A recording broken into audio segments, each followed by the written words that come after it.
नमस्कार, welcome to PSC. इस video में हम जो मध्य प्रदेश करंट अफेयर्स की जो बुक आती है परीक्षा धाम की, उसका हम 16वां लेक्चर लेकर आए हैं। इसके अंतर्गत हम मुख्य सूचकांक, जीआई टैग, ऐप पोर्टल और जो भारत, मध्य प्रदेश एवं विश्व में जो प्रथम है उसके बारे में चर्चा करेंगे।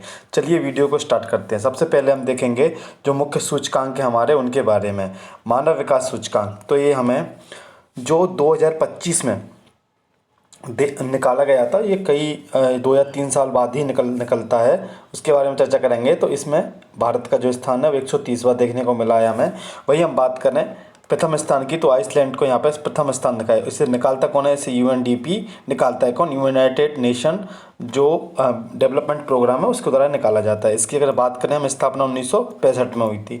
बात करें सतत विकास सूचकांक के बारे में, तो पहले तो मानव विकास हो गया, उसका सतत विकास सूचकांक जिसमें भारत की पहली बार 100 से नीचे रैंक आई है, ये 2025 का है। जिसमें प्रथम रैंक हम देखें तो हमें फिनलैंड की देखने को मिल जाती है, तो ये यूएनओ के द्वारा निकाला जाता है। वहीं हम देखें अगला जो ग्लोबल हंगर इंडेक्स है 2025 का, उसमें भारत की 102वीं रैंक हमें देखने को मिल जाती है। और पहले नंबर पर जो शीर्ष स्थान है, जहाँ पर सबसे कम जहाँ पर भूखमरी देखने को मिलती है, तो वो हमें अर्मेनिया देखने को मिलता है। तो वर्ल्ड वेल्थ हंगर जो हिल्के एंड कंसर्न वर्ल्ड वाइड है, उसके द्वारा ही निकाला जाता है। वही हम बात करें ग्लोबल इनोवेशन इंडेक्स के बारे में, 2025 में भारत की इसमें 38वीं रैंक देखने को मिली और प्रथम स्थान पर स्विट्जरलैंड देखने को मिला। World Intellectual Property Rights Organization द्वारा इसकी रिपोर्ट निकाली जाती है। इसकी स्थापना 1967 में हुई थी। इसे विपो के नाम से जाना जाते हैं। जिनेवा में इसका मुख्यालय देखने को मिल जाता है। वहीं हम बात करें वैश्विक शांति सूचकांक 2025 के बारे में, इसमें भारत का 115वां स्थान है। पहले स्थान पर आइसलैंड देखने को मिल जाता है। Institutes for Economics and Peace के द्वारा ये निकाला जाता है।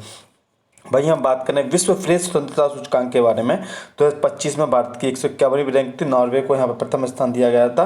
रिपोर्टर्स विदाउट बॉर्डर्स के द्वारा ये निकाली जाती है। वहीं देखें भ्रष्टाचार धारणा जो सूचकांक है हमारी, प्रोस्पेक्शंस जो प्रोस्पेक्ट होता है, उसका जो 2026 का जो निकाला गया है, उसमें 51वें स्थान पर भारत को नवीनतम रिपोर्ट है हमारी, मार्च में आई है। तो 51वां जो स्थान है देखने को मिलता है। डेनमार्क को इसमें प्रथम स्थान है और ट्रांसपेरेंसी इंटरनेशनल के द्वारा निकाला जाता है। अगर हम इसके बारे में बात करें तो 1993 में इसकी स्थापना हुई थी और जो जर्मनी के बर्लिन में इसको हमें मुख्यालय देखने को मिल जाता है। उसके बाद हम बात करें जो विश्व खुशहाली सूचकांक 2025 के बारे में, तो 118वां स्थान है भारत का। फिनलैंड को यहाँ पे पहला स्थान दिया गया है। सस्टेनेबल डेवलपमेंट सॉल्यूशन जो नेटवर्क है उसके द्वारा ये निकाला जाता है। उसके बारे में बात करें हम वैश्विक लैंगिक अंतर सूचकांक की, तो 2025 के सूचकांक में 131वां स्थान था भारत का। वहीं पहला स्थान आइसलैंड को। एक बात आपको यहाँ देखने को मिल रही थी, अधिकतम प्रथम स्थान पर जो नॉर्डिक देश हैं हमारे, वो देखने को मिल जाते हैं। उसके अंदर वर्ल्ड इकोनॉमिक फोरम के द्वारा WEF के द्वारा निकाली जाती है। इसकी हर वर्ष जो मीटिंग होती है वो स्विट्जरलैंड के दावोस में होती है। और इस बार इसलिए मध्य प्रदेश के लिए प्रमुख हो जाती है क्योंकि इसमें जो शिरकत करने के लिए हमारे मुख्यमंत्री साहब गए थे। आगे हम बात कर लेते हैं आर्थिक स्वतंत्रता सूचकांक के बारे में। 2025 में ये आर्थिक स्वतंत्रता 128वीं रैंक थी। हांगकांग को इसमें प्रथम स्थान दिया गया। Heritage foundation and wall street journal के द्वारा ये निकाला जाता है। वहीं हम बात करें वैश्विक जलवायु परिवर्तन सूचकांक 2026 के बारे में, तो इसमें 23वां स्थान था भारत का। प्रथम 3 स्थान किसी को स्थान नहीं दिया गया था और जो चौथे स्थान पर डेनमार्क हमें देखने को मिल जाता है। जर्मन वॉच के द्वारा इसे निकाला जाता है। पहला साइबर क्राइम इंडेक्स 2024 के बारे में तो पहली बार निकाला गया था। 10वां स्थान था भारत का। रूस को सबसे ज़्यादा रूस में साइबर क्राइम देखे जाते हैं, ऑक्सफोर्ड यूनिवर्सिटी के द्वारा ये निकाला गया था। वहीं देखें हम वैश्विक युवा विकास सूचकांक 2021 के बारे में बात करें, 122वां स्थान था भारत का। सिंगापुर का प्रथम स्थान था। कॉमनवेल्थ जो सचिवालय है उसके द्वारा निकाला जाता है। वहीं बात करें हम अंतर्राष्ट्रीय बौद्धिक सूचकांक दो, पहला था इनोवेशन सूचकांक और इससे ये है बौद्धिक संपदा सूचकांक, तो 42वां स्थान हमें देखने को मिल जाता है। और USA का इसमें प्रथम स्थान है, US चैम्बर ऑफ कॉमर्स के द्वारा निकाला जाता है। वहीं देखें हम पर्यावरण प्रदर्शन सूचकांक, तो 176वां भारत का स्थान है। 2024 का ये इंडेक्स है। एस्टोनिया को पहला स्थान है और वर्ल्ड इकोनॉमिक फोरम के द्वारा ये निकाला जाता है। वहीं आगे जाके हम बात करें तो विश्व प्रतिस्पर्धा सूचकांक 2025 में 41वां स्थान था। सिंगापुर को पहला स्थान दिया गया था। IMD प्रबंधन विकास संस्थान के द्वारा इसको निकाला जाता है। वहीं हम बात करें गुड गवर्नेंस जो सूचकांक 2024 का 69वीं इसमें हमारी रैंक थी, सिंगापुर के द्वारा निकाला जाता है और चेल्डर इंस्टीट्यूट के द्वारा ये सिंगापुर का प्रथम स्थान था और चेल्डर जो इंस्टीट्यूट है उसके द्वारा निकाला जाता है। वहीं एनले पासपोर्ट रैंक 2026 में भारत की हमें यहाँ पे 80वीं रैंक देखने को मिल जाती है। सिंगापुर का इसमें प्रथम स्थान है। हेनले एंड पार्टनर्स के द्वारा ये अभी जो जनवरी में नया इंडेक्स आया था उसके द्वारा 80वीं रैंक देखने को मिलती है हमें और हेनले एंड पार्टनर्स के द्वारा ये निकाला जाता है। वहीं देखें वैश्विक आतंकवाद सूचकांक, तो भारत को जो 14 की जगह 13वां स्थान मिला है। कौन सा स्थान मिला है? जो अभी 2 मार्च 2026 में निकाला गया है तो उसमें हमें 13वां स्थान मिला है और पाकिस्तान को इसमें पहला स्थान मिला है। Institutes of Economy and Peace के द्वारा ये निकाला जाता है। हम देखें अब मुख्य रूप से जो हमारे भारत सरकार के द्वारा जारी किए जाते हैं सूचकांक उनके बारे में। सतत विकास सूचकांक 2023-24 में केरल और उत्तराखंड ने यहाँ पर शीर्ष स्थान प्राप्त किया है और नीति आयोग के द्वारा निकाला जाता है। मध्य प्रदेश की इसमें 67वां स्थान था। फ्रंट रनर की श्रेणी में हम आते हैं, इनका 71 के आसपास देखने को मिल जाता है। वहीं देखें उसके बाद में ओवरऑल इंडिया का हमें एवरेज 71 देखने को मिल जाता है। वहीं राष्ट्रीय खाद्य सूचकांक केरल प्रथम स्थान पर फसाई के द्वारा ये निकाला जाता है। 2008 में इसकी स्थापना देखने को मिलती है हमें। वहीं निर्यात तैयारी सूचकांक महाराष्ट्र और तमिलनाडु यहाँ पे पहले शीर्ष स्थानों पर देखने को मिलते हैं और नीति आयोग के द्वारा निकाला जाता है। वहीं सड़क दुर्घटना रिपोर्ट 2022 के बारे में बात करें, सर्वाधिक तमिलनाडु में हमें दुर्घटनाएं देखने को मिलती हैं। सड़क परिवहन एवं राजमार्ग मंत्रालय द्वारा ये निकाला जाता है। वहीं बात करें हम राष्ट्रीय बहुआयामी गरीबी सूचकांक 2023 के बारे में, तो बिहार में सर्वाधिक गरीबी थी, केरल में सबसे कम गरीबी थी। किसके द्वारा निकाला जा रहा है? तो नीति आयोग के द्वारा। उसी के बाद में हमारे यहाँ पे एक और बात करें स्वच्छ वायु सूचकांक के बारे में, तो जो केंद्रीय पर्यावरण मंत्रालय के द्वारा निकाला जा रहा है और इंदौर यहाँ पर शीर्ष स्थान पर था। तो यहाँ पर वायु अन्य की तुलना में अच्छी देखने को मिल जाती है हमें। वहीं देखें हम राज्य ऊर्जा दक्षता सूचकांक इसमें 2025 के बारे में, तो मध्य प्रदेश आंध्र प्रदेश इसमें फ्रंट रनर के रूप में ऊर्जा मंत्रालय के द्वारा निकाला जाता है। वहीं राजकोषीय स्वास्थ्य सूचकांक के बारे में हम बात करें तो इसमें उड़ीसा, छत्तीसगढ़ व गोवा हमें 1, 2, 3 स्थान पर देखने को मिलता है और मध्य प्रदेश की इसमें 9वीं रैंक हमें देखने को मिलती है। किसके द्वारा निकाला जा रहा है? नीति आयोग के द्वारा। स्वच्छता सर्वेक्षण सूचकांक, इसमें जो प्रथम देखो 2 तरीके के अब निकाले जाते हैं। एक होता है स्वच्छता लीग श्रेणी, एक होता है राष्ट्रपति पुरस्कार के हिसाब से। तो उसमें हम देखें तो इंदौर और सूरत को इसमें पहला स्थान था, तीसरे नंबर पर नवी मुंबई को था। आवास एवं शहरी मंत्रालय के द्वारा निकाला जाता है। वहीं हम राष्ट्रपति अवार्ड में अहमदाबाद को प्रथम स्थान दिया गया था। इसी के साथ में हम बात करें हमारे सुशासन सूचकांक के बारे में, वो किसके निकाला जाता है? जो हमारा कार्मिक विभाग एवं पेंशन मंत्रालय है उसके द्वारा ये सुशासन सूचकांक निकाला जाता है। अब हम बात कर लेते हैं जो मध्य प्रदेश एवं हमारे जो भारत के प्रमुख जीआई टैग्स हैं जो नवीनतम हैं उनके बारे में। तो जीआई टैग के बारे में हम देख लेते हैं। जीआई टैग से संबंधित जो हमारे यहाँ पे एक्ट है वो 1999 का देखने को मिल जाता है। जो वाणिज्य एवं व्यापार जो हमारा मंत्रालय है उसके तहत हम इनको रजिस्टर्ड कराते हैं, ये चीज़ें देखने को मिलती है। तो मध्य प्रदेश में हमें 30 उत्पाद और तीन लोगो हमें जीआई टैग के रूप में देखने को मिल जाते हैं। तो टोटल हमें 30 प्रोडक्ट यहाँ पे देखने को मिलते हैं। जैसे सबसे पहले हम बात करें तो चंदेड़ी की साड़ी, तो जो अशोकनगर में अवस्थित है। चमड़े के खिलौने 2008-9 में इंदौर को मिला था। 8-9 में बाघ प्रिंट। अब इनके बारे में चर्चा नहीं करेंगे हम, केवल इनके बारे में, क्योंकि जब ये क्वेश्चन पूछा जाता है तो ये कहाँ से संबंधित है ये पूछा जाता है। उसका यूसुफ खत्री के बारे में, खत्री परिवार के बारे में आपने सुना होगा, तो बाघ प्रिंट से संबंधित है, कहाँ के हैं? धार के हैं। वहीं बेल मेटल वियर्स के बारे में बात करें तो ये हमें दतिया व टीकमगढ़ के देखने को अब मिल जाते हैं। वहीं हम बात करें महेश्वर की साड़ियाँ, तो ये हमें खरगोन में देखने को मिल जाती हैं। रतलामी सेव रतलाम के हैं। नागपुरी संतरा छिंदवाड़ा व नागपुर को संयुक्त रूप से दिया गया। कड़कनाथ मुर्गा झाबुआ को दिया गया। चिन्नौर का चावल बालाघाट को प्रदान किया गया। वहीं हम बात करें महुआ का दशहरी 10 बारी जो पान है वो उत्तर प्रदेश और मध्य प्रदेश को संयुक्त रूप से दिया गया है। सुंदर रजा आम रीवा को दिया गया है। मुरैना की गजक को जीआई टैग प्रदान किया गया है। पत्थर शिल्प जबलपुर की है। गोंडी शिल्प, ये उस समय जब ब्रिक्स का एक सम्मेलन हुआ था तो जो हमारे ब्राज़ील के जो राष्ट्राध्यक्ष थे उनको ये गोंडी पेंटिंग या चित्रकला हमारे प्रधानमंत्री के द्वारा दी गई थी, तो उस समय पेपर में पूछी भी गई थी। और लोहा शिल्पकला भी डिंडोरी की है। ग्वालियर की कालीन हमारे ग्वालियर में देखने को मिल जाएंगी। 12 सिवनी साड़ी भी हमें चिन्नौर चावल और 12 सिवनी साड़ी बालाघाट में देखने को मिल जाएगा। सरबती गेहूँ विदिशा और सीहोर को वाटिका प्रिंट उज्जैन में देखने को मिल जाती है। रियामन जो लहसुन है हमारा रतलाम को देखने को मिल जाएगा। वहीं काठिया बुंदेली गेहूँ है उत्तर प्रदेश और मध्य प्रदेश को संयुक्त रूप से दिया गया है। हीरा का जो जीआई टैग है पन्ना को प्राप्त है। स्टोन क्राफ्ट छतरपुर का फर्नीचर भी है। भरेवा मेटल क्राफ्ट है बैतूल की, जो भरेवा जनजाति के द्वारा बनाई जाती है। वहीं ग्वालियर का पत्थर शिल्प ग्वालियर में।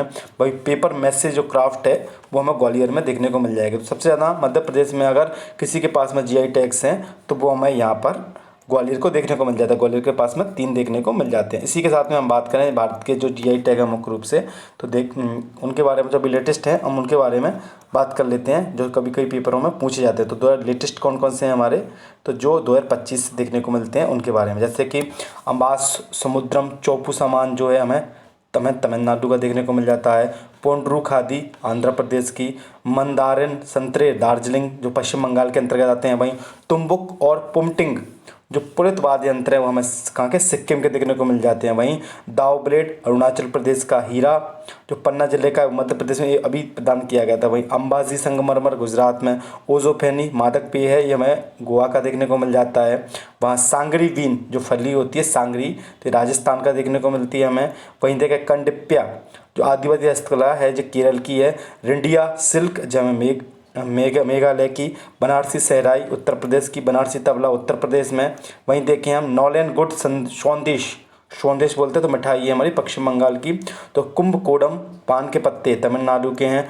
थोबलई फूलमाला तमिलनाडु की है। वारंगल चपटा मिर्च जो टमाटर मिर्च कहते हैं जिसे हम, तो चपटा ऐसे गोल टाइप की मिर्च होती है, आपने देखी होगी, एक मिर्च होती है ऐसी छोटी सी, तो ये कहाँ की है, वारंगल चपाटा मिर्च, तो ये मैं तेलंगाना में देखने। वहीं देखें सौदागरी ब्लैक प्रिंट तो गुजरात में। नागौरी अश्वगंधा, तो ये हमें लेटेस्ट में नागौर को प्रदान किया गया है। अब हम बात कर लेते हैं मध्य प्रदेश के प्रमुख जो ओडीओपी हैं उनके बारे में, एक जिला एक उत्पाद के बारे में। तो जैसे कि अनूपपुर का कोदो कुटकी हो गया, अशोकनगर की चंदेरी हैंडलूम हो गया, और यहीं पे जीआई टैग भी प्राप्त है इनको। आगर मालवा का संतरा हो गया, अलीराजपुर का महुआ हो गया, बड़वानी की अदरक हो गई, चिन्नौर चावल जीआई टैग भी है। उसके बाद में बैतूल की जो सागौन की लकड़ी है वो देखने को मिल जाएगी। भोपाल में जरी जरदोजी जूट के और पर्स भी बनाए जाते हैं। भिंड में सरसों के प्रोडक्ट, बुरहानपुर के केले, छतरपुर का वुडन फर्नीचर जीआई टैग भी मिला हुआ है। छिंदवाड़ा के संतरा प्रोडक्ट, इसके साथ में जीआई टैग भी है इनको। नागपुर के साथ में धार का बाग प्रिंट जीआई टैग भी है। देवास का बांस प्रोडक्ट, डिंडोरी की कोदो कुटकी, दमोह को चना, दतिया को गुड़, इसके बाद में हरदा को जो बांस के प्रोडक्ट हैं वो देखने को मिल जाए। ग्वालियर का सैंड स्टोन टाइल्स, गुना की धनिया, यहाँ पर कुंभ राज सबसे बड़ी एशिया की धनिया की मंडी देखने को मिल जाती है। और जो एमडीएच वाले दद्दा थे वो यहाँ पे भी आए थे एक बार, तो बहुत बड़ी न्यूज़ बन गई थी। इंदौर में आलू उत्पाद व शुगर फ्री आलू, मझौआ का कड़कनाथ, जबलपुर में मटर प्रोडक्ट, कटनी का स्टोन। इसके साथ में आगे बात करें हम खरगोन का मिर्च के प्रोडक्ट, खंडवा में प्याज, मंडला में कोदो कुटकी, मंदसौर में लहसुन, मुरैना में सरसों के प्रोडक्ट, नरसिंहपुर में तुअर की दाल, नर्मदापुर में पर्यटन, निवाड़ी में अदरक, नीमच में धनिया व पन्ना में आंवला के प्रोडक्ट देखने को मिलते हैं। इसी के साथ में हम आगे बात करें और जो रीवा का है वो बांस, राजगढ़ में संतरा प्रोडक्ट, रायसेन का बासमती चावल, रतलाम का नमकीन, यहाँ पे जीआई टैग भी मिला हुआ है रतलामी जो सेव है उसको। सागर में कृषि उपकरण, शिवपुरी का बदरवास में जो कपड़े की जैकेट बनाई जाती हैं जो गर्म बुल, उसके बाद श्योपुर की अमरूद, शहडोल की हल्दी, शाहजहाँपुर की प्याज, सिवनी का सीताफल शरीफा, ठीक है सीताफल जो आता है, सिंधी का कालीन और या कारपेट, क्योंकि मिर्ज़ापुर के पास में लगती है। और मिर्ज़ापुर आपको पता होगा मूवी है कालीन भैया, आपने सबने देखा होगा मिर्ज़ापुर। उसका सीहोर लकड़ी के खिलौने व हस्तशिल्प, और सिंगरौली की कोदो कुटकी, सतना का टमाटर, और टीकमगढ़ की अदरक, उमरिया का महुआ, उज्जैन की वाटिका प्रिंट जीआई टैग भी है। विदिशा के कृषि उपकरण, मऊगंज की बांस, पाडोना के संतरा, क्योंकि ये पहले छिंदवाड़ा का ही पार्ट हुआ करता था, मैयर के टमाटर, और सतना में भी टमाटर देखने को मिल जाते हैं। इसी के बाद में मुख्य उद्देश्य क्या है कि एक उत्पाद का जो चयन, ब्रांड को प्रचार करना, भविष्य में ओडीओपी निर्यात हब के रूप में पीएम जो FI जो ऐसी योजना है जो उसको आगे बढ़ाना 2023 में फरवरी में ओडीओपी मध्य प्रदेश में लागू किया गया था। इसका क्रियान्वयन MP जो ट्रेड पोर्टल है उसके द्वारा किया जा रहा है। बुरहानपुर में केले के स्पेशल मेंशन अवार्ड 2023 प्रदान किया गया था। वहीं देखें हम सिवनी में जो जम्बो सीताफल उगाया जाता है, पाडूना में सतपुड़ा ऑरेंज के नाम से फेमस है। यहाँ पे मध्य प्रदेश के 35 जो ज़िले हैं उसमें कुल अद्वितीय मतलब रिपीट नहीं है, तो 38 प्रोडक्ट हमें मिल जाते हैं। जैसे कि 3 से 4 जो 3 जिलों में डिंडोरी, हमारा अनूपपुर, मंडला, इनमें हमें कोदो कुटकी कॉमन देखने को मिल जाता है। ऐसे कई ऐसे बांस के प्रोडक्ट हैं वो भी हमें कई में कॉमन देखने को मिल जाता है। चलिए आगे आप बात करते हैं हम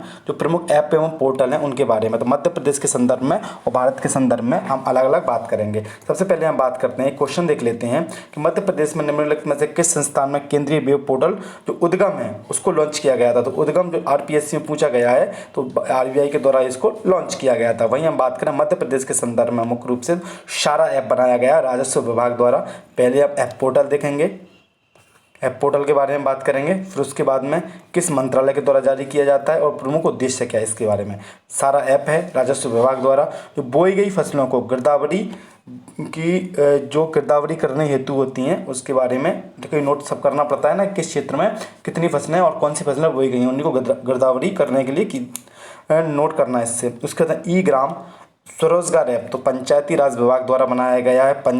सभी पंचायतों के कामकाज के लिए सिंगल डिजिटल प्लेटफॉर्म के रूप में इसका प्रयोग किया गया है। वहीं हम बात करें सरल संयोजन पोर्टल के बारे में तो विद्युत विभाग द्वारा बनाया गया है। नवीन विद्युत कनेक्शन लेते हैं लोग तो इसी के माध्यम से लेते हैं। वहीं कहते हैं बलराम ऐप तो जवाहरलाल नेहरू कृषि विश्वविद्यालय जबलपुर के द्वारा इसे बनाया गया है। किसानों की समस्या के समाधान के लिए इसका प्रयोग किया जाता है। वहीं सागो बड़ी ऐप तो मध्य प्रदेश पर्यटन विभाग द्वारा है। पर्यटन स्थलों की जानकारी हेतु वर्चुअल ट्रैवल ऐप ये हमें बताता है। ट्रैवल ऐप है ये वर्चुअल वहीं जल दर्पण ऐप शिवराज सिंह चौहान के द्वारा इसे लॉन्च किया गया था।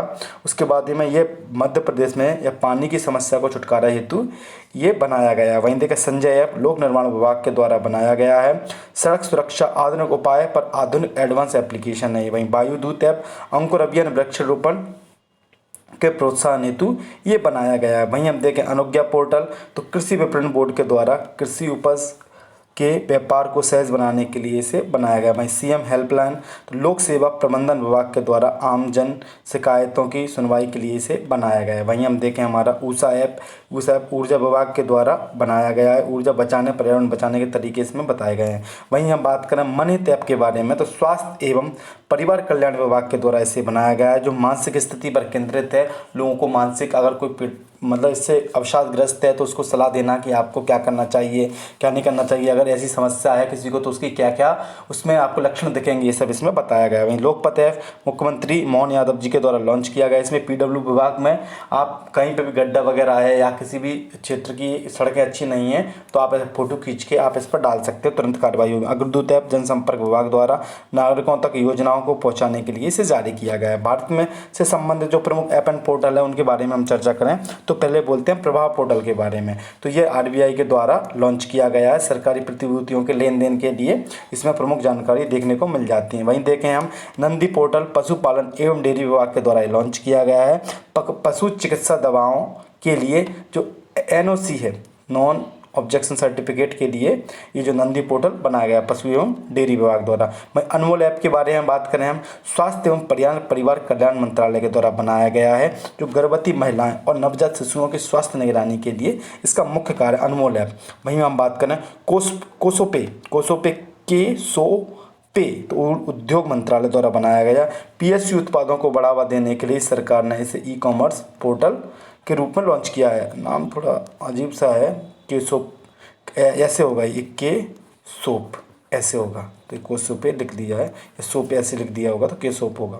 उसके बाद हम बात करें स्वयं ऐप तो शिक्षा मंत्रालय फ्री ऑनलाइन लर्निंग प्लेटफॉर्म है जहाँ स्कूल अब तो स्वयं प्लस ये आपको देखने को मिल जाएंगे। तो जहाँ स्कूल कॉलेज में प्रोफेशनल कोर्स पढ़ाए जाते हैं वो हमें इस पर देखने को मिल जाते हैं। उसके बाद में हम देखें उद्गम पोर्टल RBI द्वारा अभी हमने देखा जहाँ दावा न की गई राशि को ट्रैक करने के लिए जो कोई भी राशि है मान के चलो आपने कोई पोर्टफोलियो में पैसे लगाए या फिर कहीं पर भी आपने पैसे जमा कर दिए वो आदमी मर गया तो अब जो संपत्ति है तो उसको ट्रैक करने के लिए पता तो होना चाहिए ना, इसका कोई लेनदार नहीं है तो ये सब इसमें बताया जाएगा। सुस्वागतम पोर्टल सुप्रीम कोर्ट के द्वारा इसे लॉन्च किया गया। अदालत में प्रवेश करने के लिए इलेक्ट्रॉनिक पास उपलब्ध कराता है। सुस्वागतम पोर्टल क्या है, जब आप अदालत में वो चीज़ें देखने के लिए मुकदमे देखने के लिए जाते हैं ना तो उसमें आपको पास लगता है तो वो आपको ये उपलब्ध कराएगा। वहीं उल्लास ऐप के बारे में शिक्षा मंत्रालय के द्वारा लॉन्च किया गया है। बुनियादी साक्षरता एवं व्यापक रूप से सरल बनाने के लिए इसका प्रयोग किया गया है। वहीं हम बात करें युवा पोर्टल के बारे में, विज्ञान प्रौद्योगिकी मंत्रालय के द्वारा लॉन्च किया गया है। युवा स्टार्टअप को जोड़ने के लिए और उनकी जो पहचान करने के लिए इसका मुख्य प्रयोग किया जा रहा है। वहीं हम बात करें साथी संचार ऐप के बारे में, तो दूरसंचार विभाग के द्वारा इसे लॉन्च किया गया है। चोरी हुए फ़ोनों को ब्लॉक करने के लिए पर्सनल आईडी पर कितने मोबाइल सिम एक्टिवेट वगैरह हैं, तो इस साथी ऐप, संचार साथी ऐप के माध्यम से हम जान सकते हैं। वहीं हम बात करें साथी पोर्टल के बारे में, तो कृषि मंत्रालय के द्वारा ये लॉन्च किया गया है। कृषि संबंधी समस्याओं को समाधान करने हेतु इसका प्रयोग किया जाता है। वहीं हम बात कर लें भीम ऐप के बारे में, तो national payment corporation of India के द्वारा इसे लॉन्च किया गया है। यूपीआई आधारित जो मोबाइल पेमेंट ऐप है भीम ऐप, आपको सबको पता होगा। और अगर जब बाद में आप यूपीआई से पेमेंट करते हैं, पासवर्ड डालते हैं, तो ऊपर आपको भीम लिखा मिलेगा, भारत इंटरफेस मोबाइल, तो आप ऊपर देखने को मिल जाएगा। वहीं हम बात करें संगम युवा पोर्टल के बारे में, शिक्षा एवं कौशल मंत्रालय के द्वारा लॉन्च किया गया है। पूर्वोत्तर और अन्य राज्यों में युवाओं के बीच आपसी समझ मजबूत करने के लिए इसका मुख्य उद्देश्य देखने को मिल जाता है। वहीं हम बात करें जलदूत ऐप के बारे में, तो ग्रामीण विकास मंत्रालय के द्वारा देश भर के गाँव में चयनित कुओं का जल स्तर पता करने के लिए तो जलदूत ऐप बनाया गया है। वहीं देखें IRCTC ऐप, रेलवे मंत्रालय का ऑनलाइन टिकट बुकिंग, केटरिंग व टूरिज्म जैसी सेवाएं इसके द्वारा प्राप्त होती हैं। वहीं हम बात करें जन समर्थन ऐप की, तो वित्त मंत्रालय के द्वारा ये लॉन्च किया गया है। सरकार द्वारा विभिन्न प्रकार के लोन को एकीकृत ऑनलाइन प्लेटफॉर्म पर लाने के लिए इसका प्रयोग देखने को मिलता है। वहीं हम देखें निदान पोर्टल, NCB के द्वारा जो नारकोटिक्स कंट्रोल ब्यूरो है हमारा, उसके द्वारा एक मादक पदार्थों की तस्करी व उससे जुड़े हुए अपराधों का विवरण हासिल करने के लिए इसे कौन सा है, निदान है।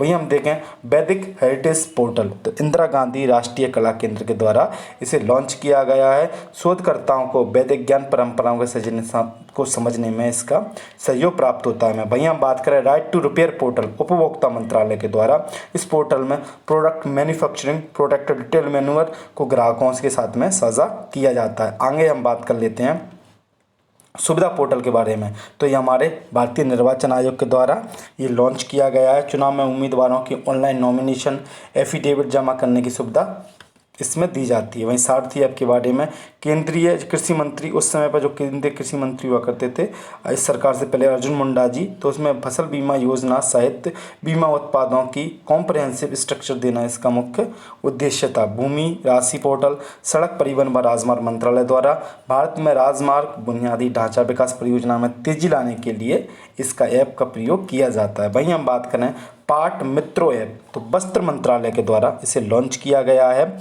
और जूट व किसानों को की सुविधा हेतु इसे प्रयोग में आता है। कौन सा?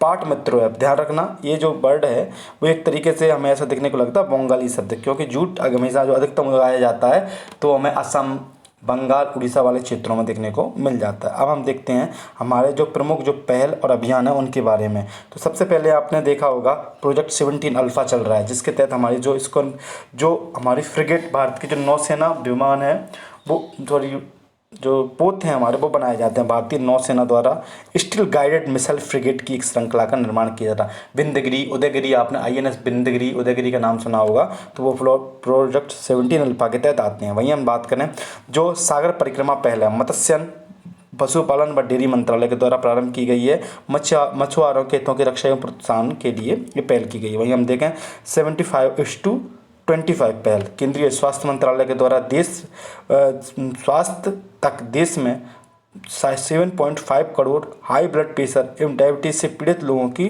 जो स्वास्थ्य की जांच करना है इसका मुख्य उद्देश्य देखा गया है। वहीं देखें हम वन नेशन वन चालान पहल, सड़क परिवहन एवं राजमार्ग मंत्रालय द्वारा ट्रैफिक जुर्मानों के लिए भुगतान प्रक्रिया को केंद्रीकृत करना इसका मुख्य उद्देश्य देखा जा रहा है। वहीं हम बात करें सेतु पहल के बारे में, तो केंद्रीय जो पीयूष गोयल हैं हमारे, तो जो उद्योग मंत्री देखने को मिल जाते हैं हमारे जैसे जुड़े हुए, तो इनके द्वारा जो उद्योग स्टार्टअप को US स्टार्टअप से जोड़ना इसका मुख्य उद्देश्य कौन सा? सेतु पहल। वहीं हम बात करें मिशन अमृत सरोवर के बारे में, तो अमृत सरोवर ग्रामीण विकास से संबंधित है, क्योंकि सरोवर गाँव में देखे जा रहे हैं, वहीं पर नाम प्रचलित है। तो हर जिले में कम से कम 75 जल निकायों का कायाकल्प करना इसका मुख्य उद्देश्य देखा गया है। एक जिले है उसमें कम से कम 75 जल निकायों का कायाकल्प इससे देखा गया है, किसमें? मिशन अमृत सरोवर में। वहीं हम बात करें प्रेरणा अभियान के बारे में, तो शिक्षा मंत्रालय के द्वारा प्रारंभ किया गया है। एक अनुभवात्मक शिक्षण कार्यक्रम को 4 जनवरी 2024 को लॉन्च किया गया था। ये किससे जुड़ा हुआ है? शिक्षा मंत्रालय का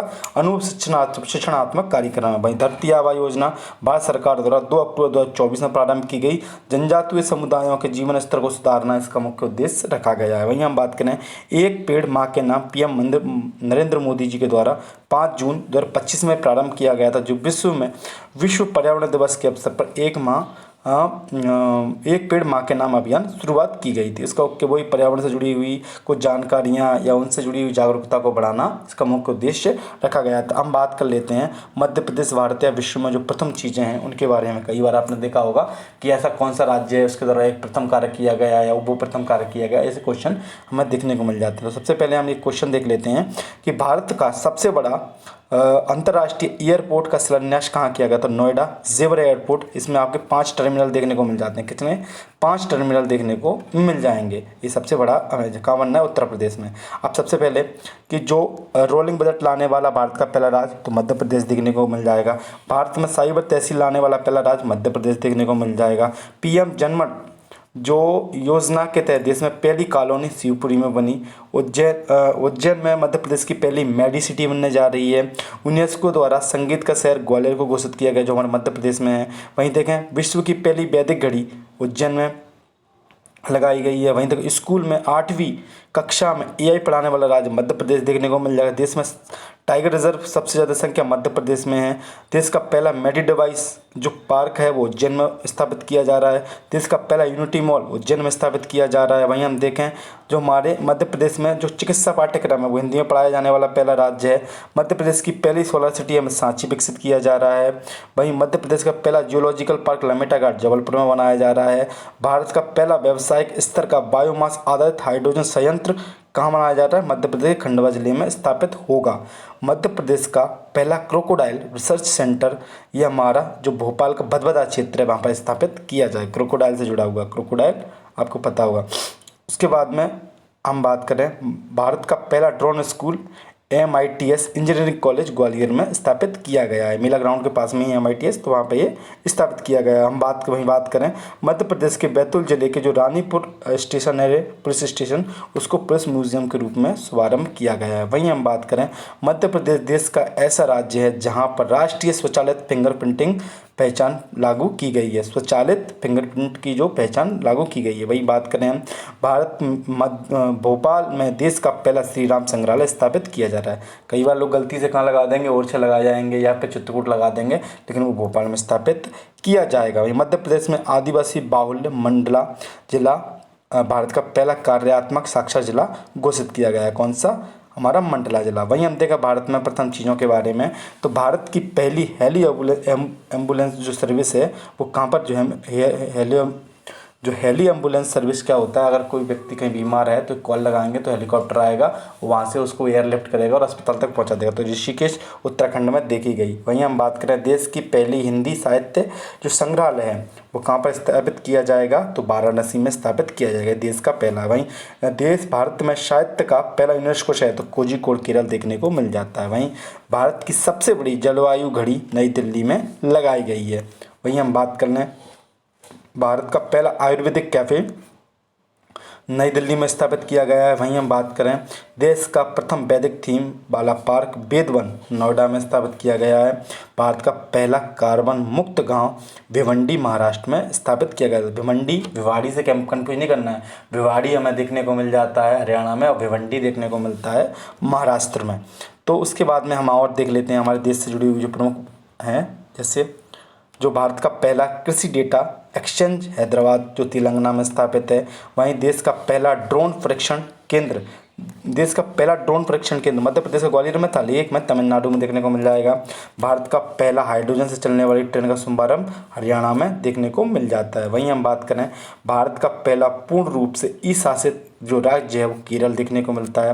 वहीं जल बजट तैयार करने वाला भारत का पहला राज्य कौन सा है? वो केरल देखने को मिल जाता है। पानी के नीचे चलने वाली पहली मेट्रो कोलकाता मेट्रो है, जो कि वेस्ट बंगाल में अवस्थित है।